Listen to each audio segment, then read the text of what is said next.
మీకు Facebook account ఉందా? అయితే కామ్గా మీ పని చేసుకుపోండి. మీ ఫ్రెండ్స్తో చాటింగ్ చేసుకోండి.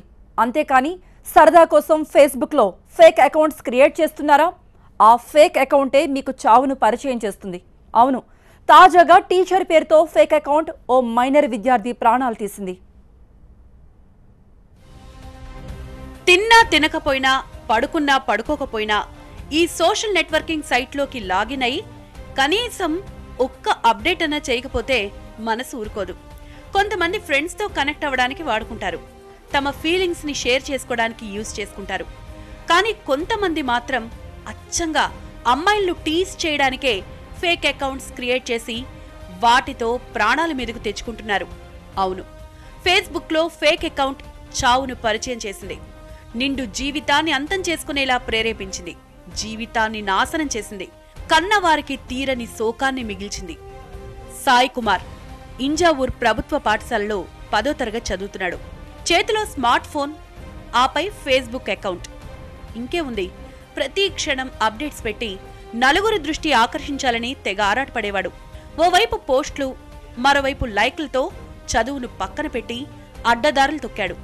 ఈ క్రమంలో అకస్మాత్తుగా గత నెల 30వ తేదీన హస్తినాపురం నార్త్ ఎక్స్టెన్షన్లో తన ఇంట్లో ఉరేసుకుని ఆత్మహత్య చేసుకున్నాడు. అయితే తన కొడుకు ఆత్మహత్య గల కారణాలు బయట పెట్టాలని తల్లిదండ్రులు కమిషనర్ మహేష్ భగవత్ను కలిశారు. సాయి కుమార్ ఆత్మహత్యపై పూర్తి స్థాయిలో దర్యాప్తు చేసిన పోలీసులు నిర్ఘాంతపోయే నిజాలను బయటపెట్టారు. సాయి కుమార్ ఆత్మహత్య చేసుకున్న సమయంలో 10వ తరగతి పరీక్షలు సరిగా రాయలేదు, అందుకే ఆత్మహత్య చేసుకున్నాడని ప్రచారం జరిగింది. అయితే ఇదంతా ఫేక్ ప్రచారమని, దీని వెనుక ఫేస్బుక్లో ఫేక్ అకౌంట్ హిస్టరీ ఉందని తేలింది. సాయి కుమార్ ఓ ఉపాధ్యాయురాలు పేరుతో అకౌంట్ ఓపెన్ చేసి బూతు చిత్రాలు పోస్ట్ చేశాడు. ఈ విషయం కొంతమంది పూర్వ విద్యార్థులకు తెలియడంతో సాయి కుమార్ను నిలదీశారు. ఫేస్బుక్ ఒక ఇష్యూలో ఇన్వాల్వ్ అయ్యాడు. తద్వారా జరిగిన పరిణామాలతోటి అతడు ఆత్మహత్య చేసుకోవడం జరిగింది.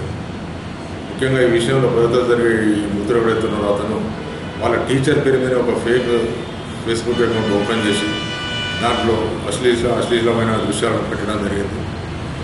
ఇది చాలా అన్ఫార్చునేట్ థింగ్. టీచర్ పేరుతో ఫేస్బుక్లో ఫేక్ అకౌంట్ ఎందుకు ఓపెన్ చేశావు అని సాయి కుమార్ను పూర్వ విద్యార్థులు బెదిరించారు. అంతేకాకుండా అదే రోజు సాయి కుమార్ను ఇంటర్నెట్కు తీసుకువెళ్లి FB అకౌంట్ తొలగించి అతన్ని విడిచిపెట్టారు. సాయి కుమార్ ఇంటికి వెళ్లి భయపడి ఇంట్లో ఎవరూ లేని సమయంలో ఉరివేసుకుని ఆత్మహత్య చేసుకున్నాడు. సాయి కుమార్ను బెదిరించి ఆత్మహత్యకు కారణమైన 5గురు విద్యార్థులను అరెస్ట్ చేసి రిమాండ్కు తరలించారు పోలీసులు. అందుకే ఫేస్బుక్లో ఫేక్ అకౌంట్లు క్రియేట్ చేసేవాళ్లు జాగ్రత్తగా ఉండండి. మిమ్మల్ని ఎవరూ కనిపెట్టలేరని అనుకోకండి. బండారం బయటపడిందా పరువు పోవడంతో పాటు ప్రాణాల మీదకు వస్తుంది. అంతేకాకుండా డైరెక్ట్గా జైల్లో లాగిన్ అవ్వడమే అవుతుంది.